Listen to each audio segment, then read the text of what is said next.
১৪০ বছরের আবহাওয়ার রেকর্ড ভেঙে এবার পৃথিবীর দিকে ধেয়ে আসছে এক জলবায়ু দানব সুপার এল নিনো। বিজ্ঞানীদের সতর্কবার্তা, এটি আঘাত হানলে শুরু হতে পারে ইতিহাসের ভয়াবহতম তাপপ্রবাহ, খরা, বন্যা ও জলবায়ু বিপর্যয়ের নতুন অধ্যায়। একই সাথে জনজীবনে ফেলতে পারে বড় ধাক্কা। কি এই সুপার এল নিনো, কেন এটি এতটা ভয়ঙ্কর এবং বাংলাদেশে এর প্রভাব কতটা হতে পারে তা নিয়ে আরও বিস্তারিত থাকছে প্রতিবেদনে। সমুদ্র ও বায়ুমণ্ডলের জটিল সম্পর্কের একটি গুরুত্বপূর্ণ আবহাওয়া চক্রের নাম এল নিনো। সহজভাবে বললে, প্রশান্ত মহাসাগরের মধ্য ও পূর্বাঞ্চলের পানির তাপমাত্রা স্বাভাবিকের চেয়ে অন্তত 0.5 ডিগ্রি সেলসিয়াস বেড়ে গেলে তাকে বলা হয় এল নিনো। আর সেই উষ্ণতা যখন 2 ডিগ্রি বা তার বেশি হয়, তখন সেটিই রূপ নেয় সুপার এল নিনোতে। বর্তমানে বিজ্ঞানীরা বলছেন, প্রশান্ত মহাসাগরে এমনই শক্তিশালী এক সুপার এল নিনোর পরিস্থিতি তৈরি হচ্ছে। মার্কিন জাতীয় আবহাওয়া সংস্থার তথ্য অনুযায়ী সাধারণত 3 থেকে 7 বছর পর পর এই আবহাওয়া পরিবর্তন ঘটে।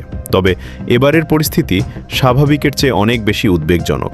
জলবায়ু বিশেষজ্ঞদের আশঙ্কা, এটি হলে আগামী বছর বৈশ্বিক তাপমাত্রা অতীতের সব রেকর্ড ভেঙে ফেলতে পারে।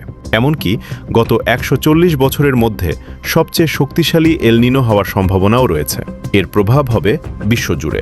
অস্ট্রেলিয়া, ভারত, দক্ষিণ আফ্রিকা ও অ্যামাজন অঞ্চলে তীব্র খরা ও তাপপ্রবাহ দেখা দিতে পারে।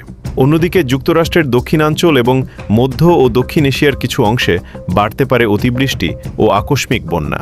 বাংলাদেশের জন্য এটি হতে পারে বড় উদ্বেগের কারণ এল নিনোর বছরে দুর্বল হয়ে যায় মৌসুমি বায়ু, ফলে বর্ষাকালে কমে যায় বৃষ্টিপাত, দেখা দেয় খরা। সবচেয়ে বেশি ক্ষতিগ্রস্ত হয় আমন ও আউশ ধানের চাষ। শুধু তাই নয়, শীত হয় তুলনামূলক উষ্ণ, আর গ্রীষ্মে বাড়ে দীর্ঘস্থায়ী ও তীব্র তাপপ্রবাহ। এর প্রভাব পড়ে কৃষি, খাদ্য নিরাপত্তা এবং পুরো অর্থনীতিতে। ইতিহাসও সতর্ক করছে। 2015 সালের সুপার এল নিনো ইথিওপিয়ায় ভয়াবহ খরা এবং পুয়ের্তো রিকোতে তীব্র পানি সংকট তৈরি করেছিল।